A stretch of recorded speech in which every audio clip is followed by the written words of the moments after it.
Bar none. It's not just abhorrent, it's also counterproductive. On Wednesday last week after the budget, the Chancellor and I went to a hospital and we were speaking to the staff who'd gathered there. And we told them that we're lifting the 2-child limit, and they cheered. And they did so, and they said to us, that matters because you wouldn't believe how many children come through our doors of our hospital because of poverty. Poverty in Britain today. So this is a public services issue. It can help to lift the pressure on the NHS. It's an economic issue, a sound investment in our long-term potential. And it's a fairness issue. And this is what the Tories need to understand about the Britain that they built. 3/4 of children growing up in poverty today come from working families. Now, some of the parents I met downstairs, some of the parents I met in Rugby were on the road last Thursday. They told me, as so many parents do, that they're working harder and harder, but their wages struggle to meet their costs. And I know what that feels like. I remember my family sitting around the kitchen table, worrying about the bills. How are we going to pay them all? And we as a family couldn't pay them all. And that's why in our case, our phone was cut off. And that is still the reality of Britain for far too many people. And so, yes, I am proud. I'm proud we scrapped the 2-child limit. I'm proud we're lifting over 500,000 children out of poverty. Proud we raised the national minimum wage again. That is what a Labour government is for, making life better for working families, unlocking their potential, and giving our children a fair chance to get on. And that is the story of the budget. There were necessary choices. Of course there were. Fair choices, I would argue. Tax rises do make life harder for people. I understand that. It's obvious. And I'm not going to pretend that there aren't alternatives. Politics is always about making choices. We could have cut public services. We could have ignored child poverty. We could have rolled the dice with extra borrowing. But I firmly believe that those options have been tested to destruction. I mean, we all know the risks of reckless borrowing. That is the path that Liz Truss took. And you can see the cost in any bill, mortgage, car loan, anything affected by interest rates. But also, look at the OBR's analysis of productivity. And it's crystal clear to me that austerity scarred the long-term productive capability of this country. So why would we repeat it?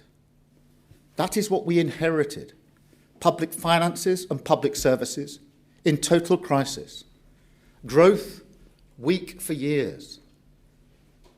But if you'd said to me 17 months ago, on the first day of government, that by now we would have cut NHS waiting times, cut immigration, cut child poverty by a record amount, if you'd said to me that Britain would now be cutting borrowing faster than any other G7 country without cutting public investment, that our fiscal headroom is up significantly, economic growth is beating the forecasts, with wages up more since the election than in a decade of the previous government, if you'd said to me, because of all that, we can tackle the cost of living for working people, freezing rail fares, freezing prescription charges, freezing fuel duty, slashing childcare costs, driving down mortgages, taking £150 off your energy bills, £300 for poorer households, then I would say yes.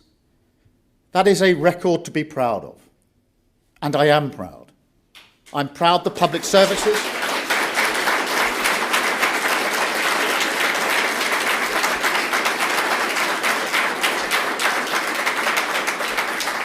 I am proud the public finances and our public services are moving in the right direction. because we confronted reality. We took control of our future, and Britain is now back on track. And look, I am also confident. We have now walked through the narrowest part of the tunnel.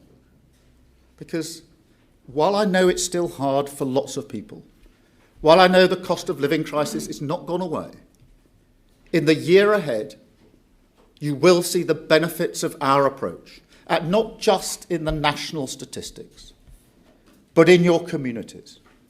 You will see a country building its future with new homes and infrastructure, 2,000 free breakfast clubs, hundreds of school-based nurseries open by September. You'll see 3,000 neighbourhood police officers on your streets by March. A new era of security for 11 million renters starting in May. Hundreds of thousands of parents taking advantage of our free childcare expansion. Almost 120 community diagnostic centres open 7 days a week by April.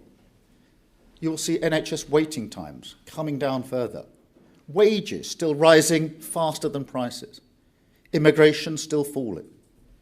And bit by bit, you will see a country that no longer feels the burden of decline or the sense that things can never get better. A Britain with its confidence and its future back. Now, take our energy policy. That's £150 off your energy bill.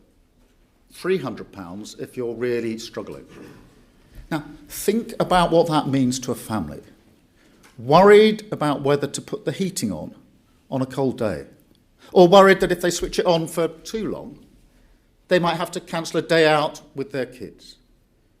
It's not just money, it's security. It's having the freedom to make choices that help your family. Or think about our childcare investment. 30 hours free for every child between 9 months and 4 years old. A massive difference to the cost of living. Thousands of pounds back in the pockets of working parents. Real help getting parents and carers back to work, especially for women. And that is good for growth. But it's also good for our children's potential. Now, I visit primary schools all the time, and when I'm not getting told off for doing the 6-7, teachers repeatedly say to me, this is across the country, that some kids arrive at reception reading books, ready to learn, while others are still in nappies. I am sick of hearing those stories right across the country. Think about that. Inequality at aged just 4, baked in for life and likely to last a whole life. That's why everything we're doing for children is a game changer for our potential. We're giving every child the best start in life, every single child equal at the starting line of their education. And that's what a Labour government is for.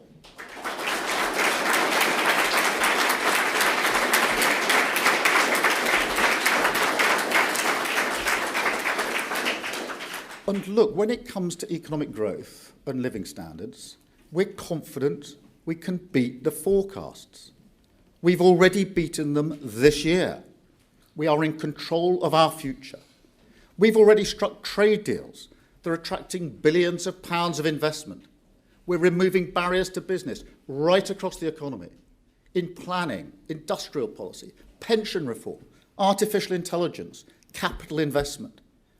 And right at the heart of the budget, we have a package of measures that give the green light for the world's best entrepreneurs to start, scale and list their companies in Britain. But we have to be clear, at this stage of our plan, the most important things that we can do for growth, the most important things that we can do for business is first to drive inflation down so that interest rates come down further still and the cost of business investment comes down with it. And second, to retain market confidence that allows for real economic stability. so that businesses can plan with certainty. That is what the country needs most right now. It is what the budget secured. And that's why our choices were fair, they were necessary, and they were fundamentally good for growth. But I will level with you. As the budget showed, the path to a Britain that is truly built for all requires many more decisions that are not cost-free and they're not easy. We can all see the challenge. Low productivity, the result of an economy scarred by austerity, by Brexit, and by consistently failing to unlock the nation's potential. So we need a productivity revolution. And as our plan runs to the end of Parliament, I want to set out some of the next steps in our economic renewal so that our progress can be fairly judged. First, regulation. Now, exactly a week ago, John Fingleton reported on our nuclear industry. He found that pointless gold plating, unnecessary red tape, well-intentioned but fundamentally misguided environmental regulations, and, I quote, it's quite a stark quote, he said, a mindset that favours process over outcome has all made Britain the most expensive place to build nuclear power. Now, I agree with him. In fact, I would go further, because the truth is we see that story repeated again and again right across our economy. For years, Britain did not have a proper industrial strategy. For years, it cut public investment. For years, it did not have a planning framework or frankly, a government that would quickly approve new railways, new tram lines, data centres, laboratories, power stations, wind farms, even whole towns. So, guided by a simple truth that rooting out excessive costs in every corner of our economy is an essential step to cutting the cost of living and creating more dynamic markets for business, we will also clear the path for British business. And therefore, in addition to accepting the Fingleton recommendations, I'm asking the Business Secretary to apply these lessons across the entire industrial strategy. Second, welfare. For too long, our welfare system has trapped people in poverty. And poverty is always a barrier to potential. That's why we scrapped the two-child limit. But we also have to confront the reality that our welfare state is trapping people not just in poverty, but out of work. Young people in particular. And that is a poverty of ambition. And so, while we will invest in apprenticeships and make sure young people without a job have a guaranteed offer of training or work, we must also reform the welfare state itself.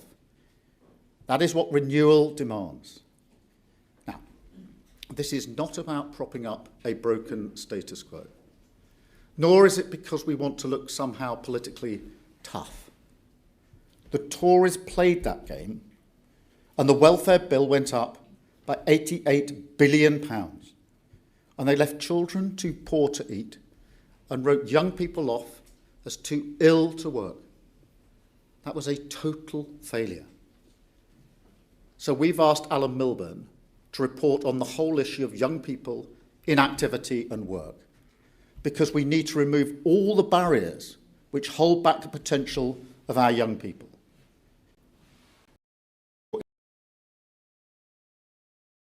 If you're not given the support you need to overcome your mental health issues, or you're simply written off because you're neurodivergent or disabled, then it can trap you in a cycle of worklessness and dependency for decades.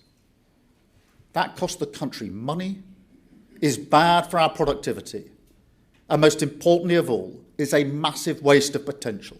And any Labour Party worth the name cannot ignore that. Third and finally, trade. Vital for productivity, essential for growth, crucial to the cost of living. And let me be crystal clear. There is no credible economic vision for Britain that does not position us as an open trading economy. So we must all now confront the reality that the Brexit deal we have significantly hurt our economy.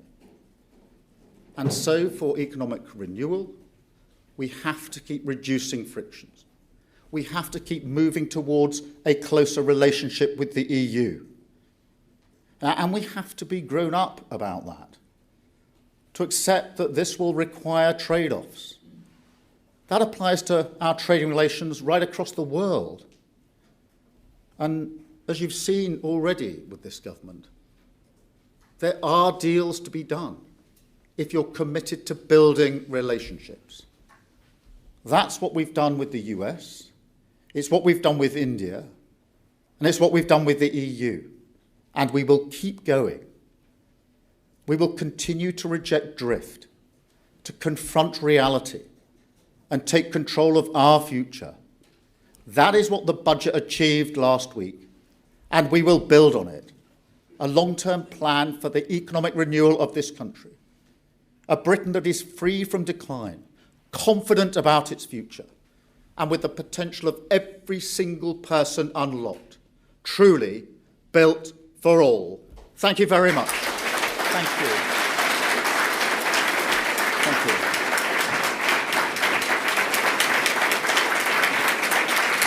Thank you.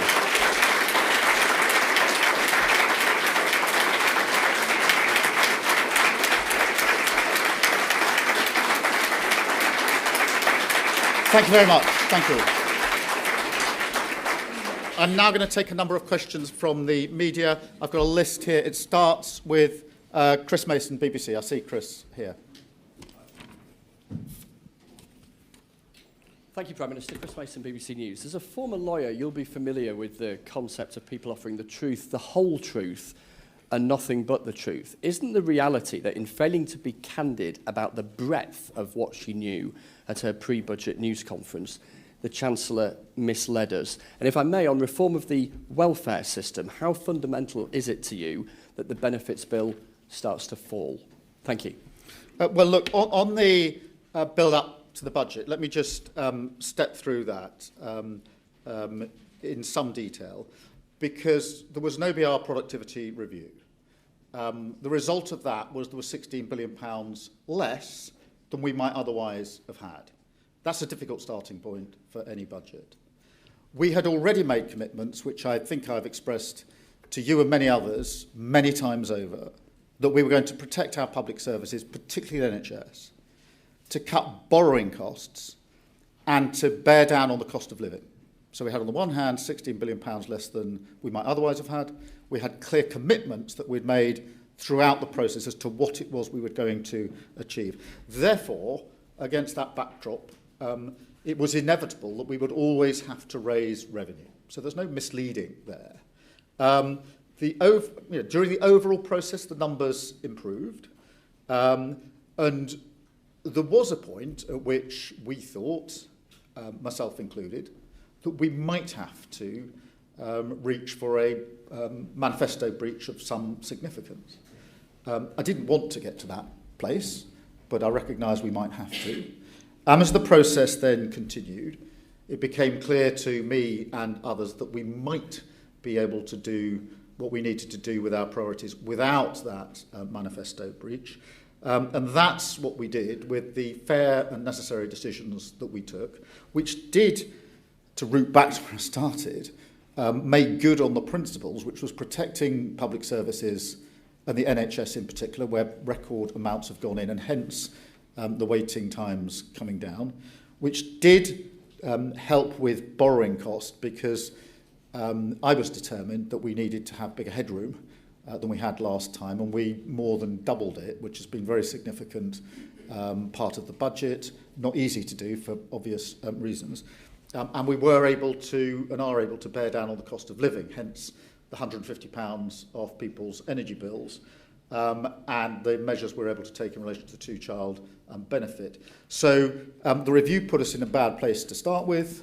We worked through our principles. There was a point at which I thought we might have to breach the manifesto. I was always wanting to know if there are alternatives to that, and the point came when there was an alternative to that, and that's the route that we took.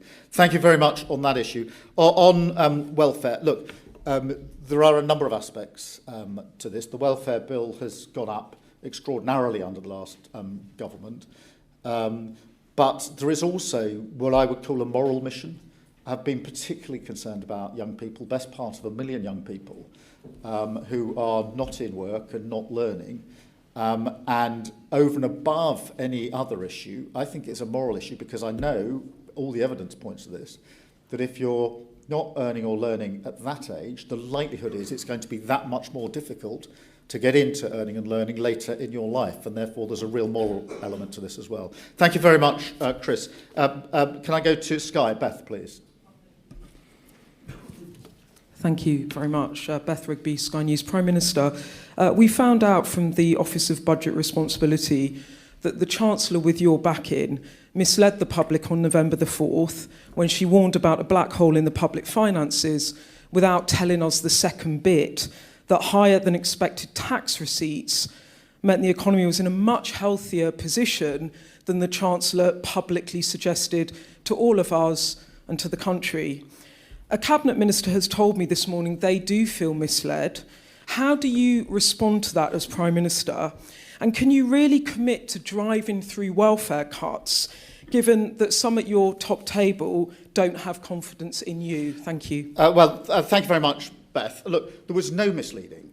And I simply don't accept, and I was receiving the numbers, that being told that the OBR productivity review means you've got £16 billion less than you would otherwise have had, shows that you've got an easy starting point. Yes, of course, all the other figures have to be taken into account, but we started the process with significantly less than we would otherwise have had. That productivity review, or a review like that, hasn't been done, I think, for 15 years. This is not an annual exercise.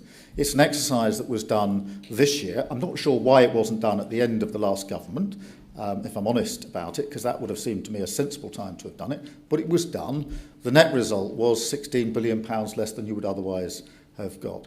That meant, if we measured against our objectives, which is protecting public services, doing what we could on the headroom, which I really wanted to do this time for reasons that are well understood in terms of the stability that it gives. I wanted to more than double the headroom. And to bear down on the cost of living, because I know that for families and communities across the country, that is the single most important issue. Wanted to achieve all those things, starting that exercise with £16 billion less than we might otherwise have had. Of course, there are other figures in this, but there's no pretending that that's a good starting point for a government. It isn't. And there's no to suggest that a government that is saying that's not a good starting point is misleading. It is wrong, in my view. As I say, there was a point at which we did think we would have to breach the manifesto in order to achieve what we wanted to achieve. Later on, it became possible to do it without the manifesto breach. Given the choice between the two, I didn't want to breach the manifesto, and that's why we came to the decisions that we did. On the question about welfare, look, I do think that this is a moral mission. I don't think we can simply leave the best part of 1 million young people not earning or learning and walk past it. Just as I fundamentally believe we've got to lift children out of poverty, that is a moral and personal mission for me, always has been. So too, I feel very strongly about the 1 million young people who we've got a cohort going through who, unless we intervene and do something, could well spend the rest of their lives in that kind of dependency. And I think that's wrong in principle, and that's why I want to deal with it. Thank you, Beth. ITV, Robert Peston. Hello, Prime Minister. For my sins, I've reported on budgets for 35 years. That's a good record. And truthfully, I have never seen preparations for a budget as shambolic as these, except for Liz Truss's mini-budget, and we all know how that ended. Is this the Chancellor's fault, or is it your fault? Well, And just briefly on, you mentioned you want to drive faster on trade. Your current proposals for the EU are not economically significant. Are you going to drive harder and faster in getting a better trade deal with the EU? Robert, let me just deal with the substance of the budget, because it's really important that we focus on that, in my view. We have protected our public services and our NHS. That is hugely important. Our NHS was on its knees after 14 years of the last government. Now we're bringing waiting times down. That is not easy. It requires record investment. It requires decisions to be made, fair and necessary decisions of this government. And I'm proud of that. I'm proud of that. That is an outcome of the budget. We have over doubled the headroom than the headroom we had before. And every business knows that that helps with stability and certainty, which is what they're looking for above all else. And they know that that has an impact on inflation, which impacts them. So I'm proud that we've done that under the budget. And we've borne down on the cost of living. I'm proud that we've lifted 500,000 children out of poverty. I think it's abhorrent.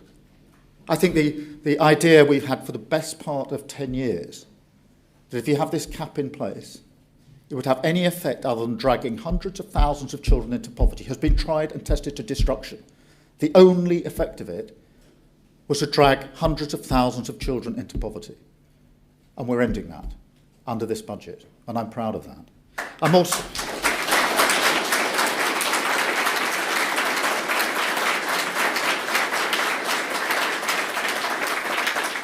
And I'm also proud of the fact that we took the decision not just to freeze rail fares, freeze prescriptions, but to take down energy bills by £150. Now, again, in the hospital that we went to on the afternoon of the budget, when we told them that, they broke out in a clap, because they knew what it would mean to them.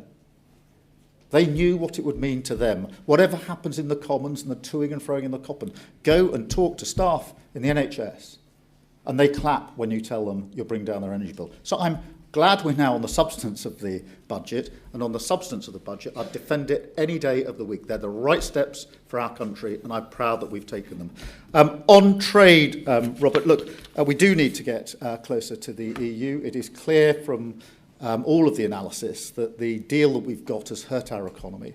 That's why we've rebuilt relations and reset relations with the EU, and I'm proud that we've done that.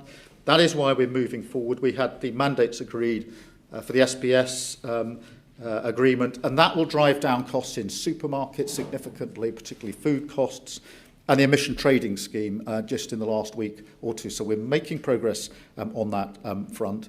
And that goes in addition to the other trade deals that we've done with countries of the US that we did. And I remember the days when people were saying to me, you can't have a deal with the US and a deal with the EU, and we've got both.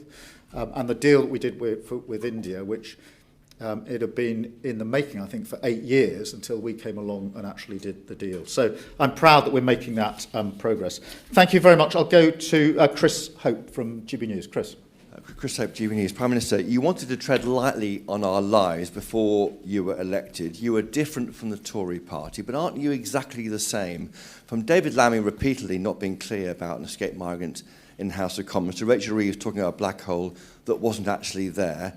Now you want to cut benefits, but trust matters. How can our viewers trust anything you say? Well, Chris, I simply don't accept the starting proposition. I'm really sorry. When I was told that we started the budget process minus £16 billion, I didn't cheer. I didn't think it was good. I thought it was a very bad starting position. I was curious as to why the productivity review had been done this year and not previously, but there we are. That's the nature of the beast. It's done, and the price is calculated, and I'm handed the tab, minus £16 billion. Not suggesting the other figures aren't there, but it is not. I won't accept the proposition that somehow this was a good starting point. I'm £16 billion down on what I thought I'd have, and I know the impact that's going to have on your viewers. Because I know for them that the cost of living is the single most important issue. I know for them they are going to be worried at the beginning of the month in January, is their season ticket going up? Because they normally get whacked with that pretty early in January. prescription charges matter to them, and their energy bills matter to them. And there are choices, therefore, that can or can't be done if you start with minus £16 billion. So I simply, I know it'll be put to me many, many times, I simply don't accept the proposition that somehow starting your budget process minus £16 billion is a particularly good starting point. If that hadn't have happened, I'd have had £16 billion more to weigh in the options and the choices that we made. 2/3 of the headroom is £16 billion. So you can see the significance of that amount of money. I think all I can do is explain the impact that these decisions have on your viewers and to assure them that I am well aware that the number one issue for them is the cost of living. And that's why in the budget and all the other decisions, I mean, last week we were doing free school meals, free breakfast clubs, free childcare. All of these are good for children in their own right, but they're also really important cost of living measures as well. And I think for many of your viewers, they will, I hope, be pleased to see things like those measures going in. The childcare is a real game changer for so many parents and carers across the whole country. Thank you very much, Chris. Aubrey from The Times. Good morning, Prime Minister. Aubrey Allegretti from The Times. Given we now know that actually you had a budget surplus of at least £4 billion before Rachel Reeves gave her press conference, which set hairs running and fueled all this speculation, isn't it misleading of her to have still then not ruled out an income tax rise and only given us one side of the story after she'd been made aware that things were better than anticipated? And do you think that the OBR has overstepped its remit by publishing what forecasts it gave to the Treasury? And when, or actually, do you think that having more transparency like that is a good thing? Thank you. Well, Aubrey, I've been through this a number of times, but obviously at the early stage, it's very important not to rule out steps. It's a process that goes on, as you know, for some weeks until the final decisions are made.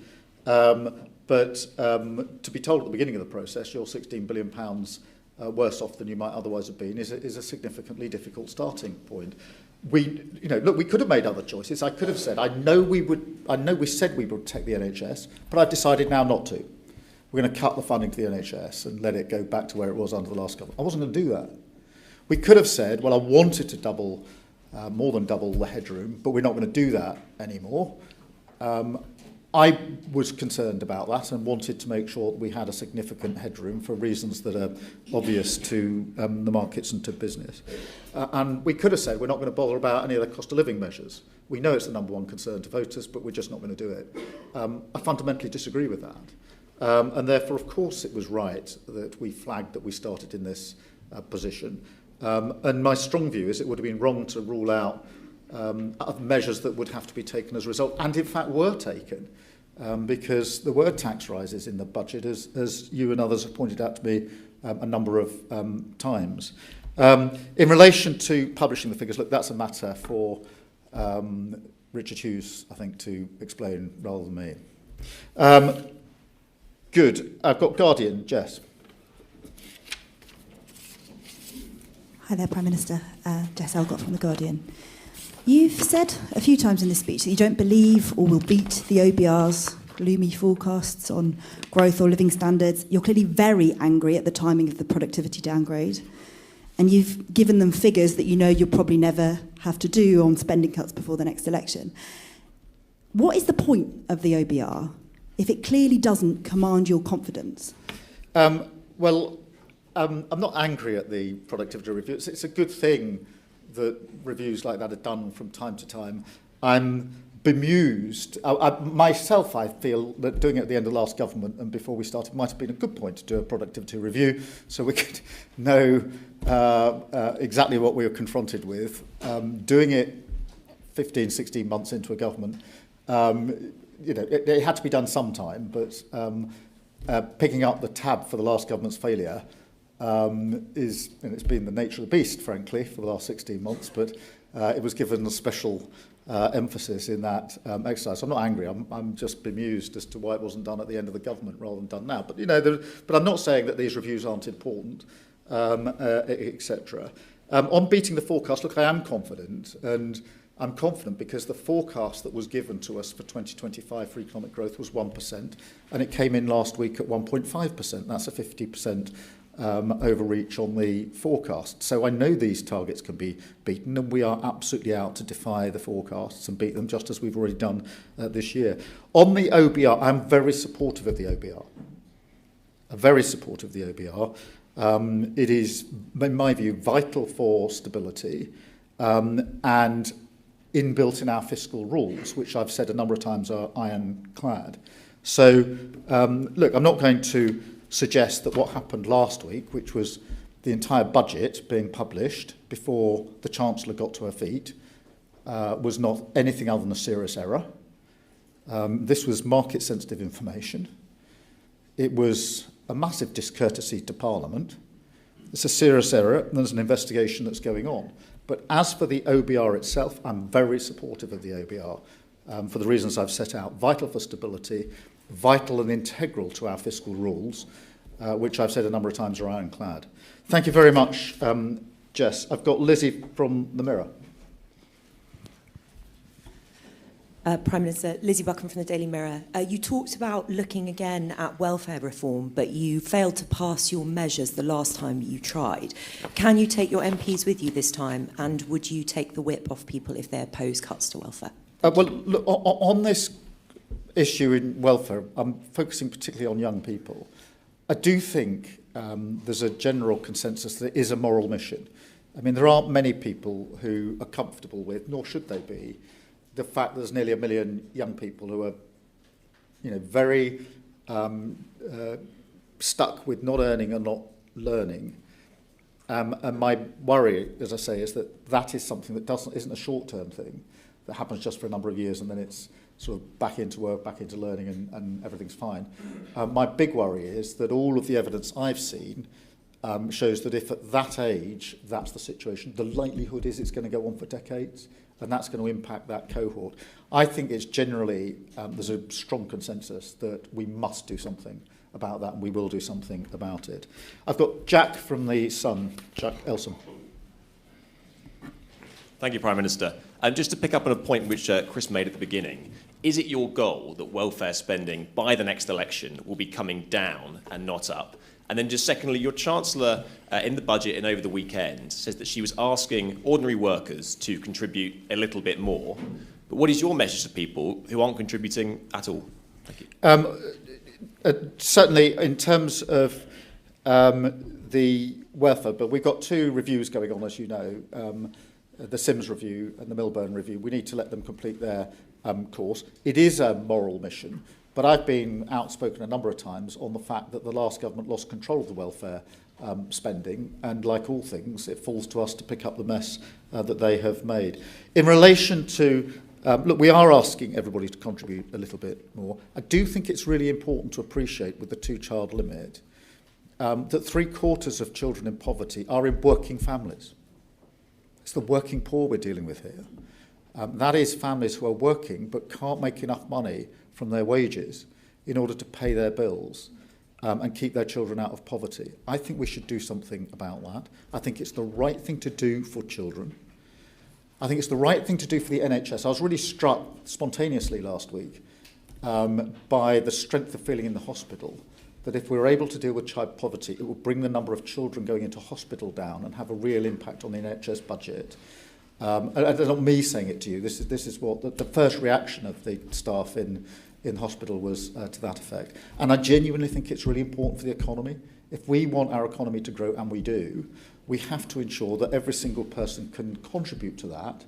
It is really hard, if you're growing up in poverty, to play your full part economically towards the growth that we need in this country. So for all those reasons, I think it's the right thing to do. I've now got news with Chris. Chris.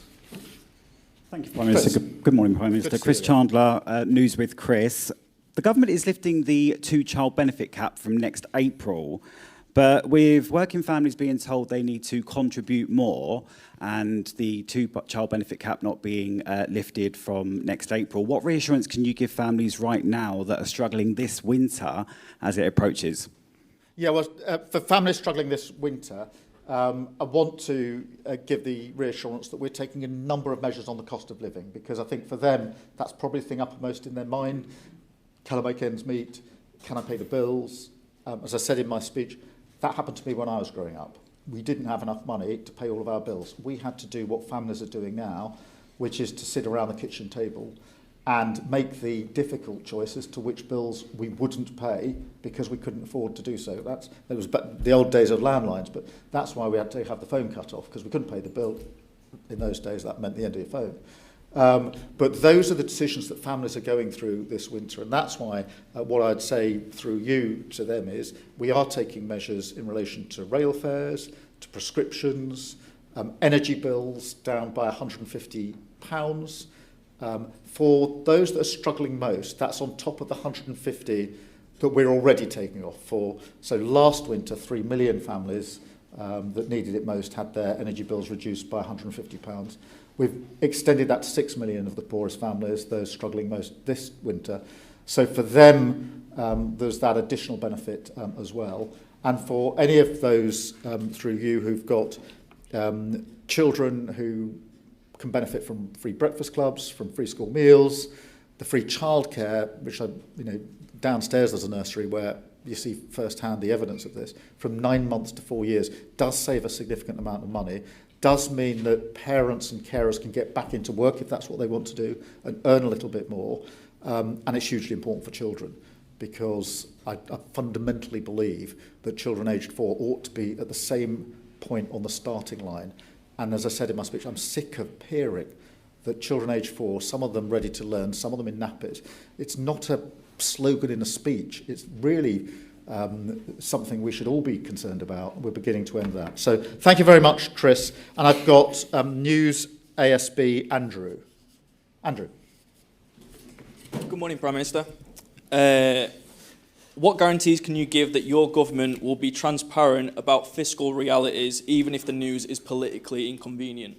Well, I think, firstly, Andrew, thank you very much. I think by standing up here and walking through the decisions that we've made, hopefully that helps explain the process and very much setting out the result of that, the substance, the content of the budget, and being clear, I think, as to what the driving principles were behind it, that we wanted to protect our public services, our NHS in particular, and most people would say that's a good thing, because they need to know the NHS is there for them and their families when they need it. And one of the saddest things under the last government is when Labour left power, we had the lowest waiting lists and the highest confidence in the NHS. And that was really appreciated in the NHS and by the staff. At the last election, we had the highest waiting lists and the lowest confidence. And you can imagine the impact that had on the staff of the NHS who are trying to do their level best, and yet the public confidence is at its lowest because of the position they've been left in. So we were determined to turn that around. We're determined to bring down the cost of borrowing, because that then impacts on interest rates, which then for anybody with a mortgage or a bill or anything where interest rates make a difference is hugely important. And I wanted transparently to be clear that the cost of living is the single most important thing for most families and communities across the country. And they will want to know, and through me and you questioning me, can know that we've taken a number of measures on the cost of living, which will help. It doesn't eradicate the problem, but helps, but also gives the sense that we're a government that does actually understand what a cost of living crisis feels like, and that's determined to make the fair and necessary decisions to deal with it. Thank you all very much indeed. Thank you.